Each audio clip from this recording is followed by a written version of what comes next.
পরশুদিন সকাল সকাল বেরিয়ে পড়েছিলাম একটা জায়গায় যাওয়ার উদ্দেশ্যে। কোথায় যাচ্ছি, কি করতে যাচ্ছি আর কার কার সাথে যাচ্ছি সেটা দেখার জন্য ভিডিওটা কন্টিনিউ দেখতে থাকো। আমরা কিন্তু এখান থেকে 3 জন বেরিয়ে পড়েছিলাম। তারপর সোজা গন্তব্যস্থলে গিয়ে এই ঠাম্মিদের বাড়িতে গেছিলাম। ঠাম্মি আমাদের জন্য রান্না বান্না করেছিল, তো সেটা খেয়ে আবার আমরা বেরিয়ে পড়েছি। এই জায়গাটা কে কে চেনো আমাকে কমেন্টে জানিও তো।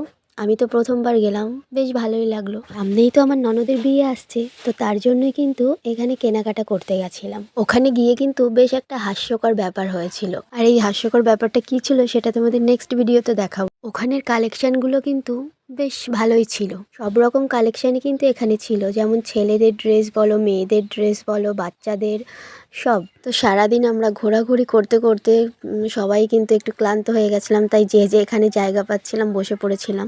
দেখো পানি ফলগুলো কি সুন্দর লাগছে দেখতে। সবশেষে ক্লান্ত শরীর নিয়ে ঘুমিয়ে ঘুমিয়ে ট্রেনের মধ্যে বাড়ি চলে এলাম।